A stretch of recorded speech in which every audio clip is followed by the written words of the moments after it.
Evening, everybody. This is Dr. Hack, and we're back for a drill on a Wednesday.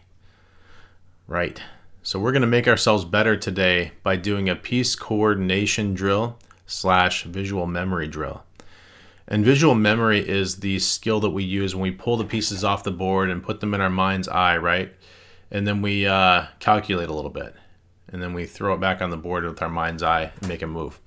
It's an essential skill to chess. But so is piece coordination is an essential skill to chess. So this one covers all that.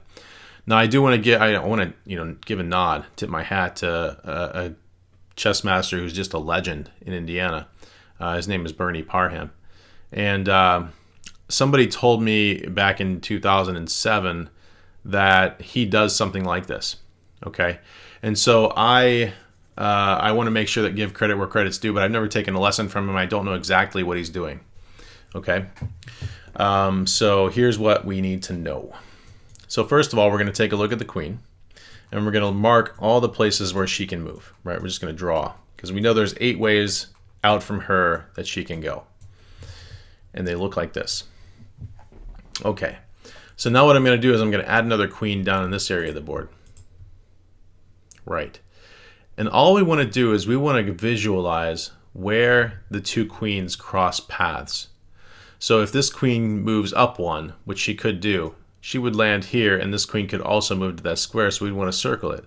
Now we can see this very easily because we've got the arrows drawn. All the places where this queen can move that also lands on one of the green arrows, right? We see that up this way. We have a couple as well. And there's one right next to her too, over here.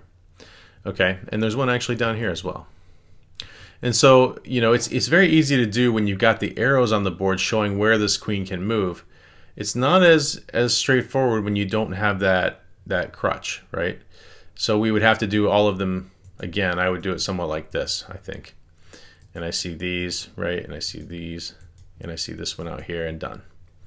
Okay. And so, the way that I did that will train you a tiny bit. Now, the way that we get the most out of this is we take it and we use it the same way that a musician would use a major scale or an arpeggio, right? They train this certain sequence of notes into their hands so that when it comes up in the music, they can just rip right through it, and they don't have to think about it at all because they've done it a million times before. So what we're going to do now is we're going to move the queens around the board. I like to keep them within this. I don't like to put them against the walls. But then we're going to do this exercise over and over again with the queens in different places. Pause the video for a second. Work this one out. Okay, so if I were doing this one, I would probably do it like this. I would look along the diagonals. I would find these 2 and these 2. I'd find those 2, and I'd say I'm done. Right, that was quick. So when you do get a lot better at this, it actually is something you can do quite rapidly, seeing where your pieces coordinate and visualizing it. Let's do another one. Pause the video for a second if you want to. Okay, so here's how I would fill this one in, right? We've got these 2 up here, we've got these 2 out there, and we're done. That's all the squares.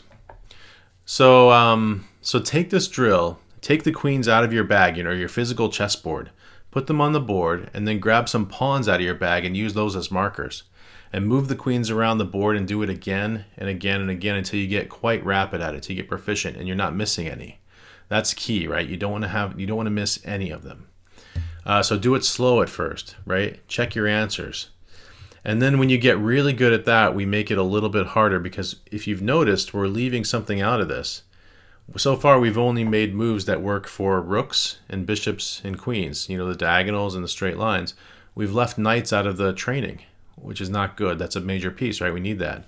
And so if you take this drill and we beef it up a little bit, and now we make the queens move like they're queens and like they're knights. So now this queen can move down to here, and that would count as a square, because this is a knight's move and this is a queen's move. So then I would be marking them like this, right? That one reaches. So does this one, like the knight and then like the queen. This one reaches like a knight, that one like a queen. And you could do the same up here. You could go queens, queen and knight, queens, queen and knight, queens. And then these 2 move like knights into the middle here, right? And we get a few outliers way out here. And there's definitely some back here. That one moves like a knight back to there even. And these. and we're done. Now you may run out of pawns on that one. You may have to use extra stuff to mark them because there's a lot of squares, right?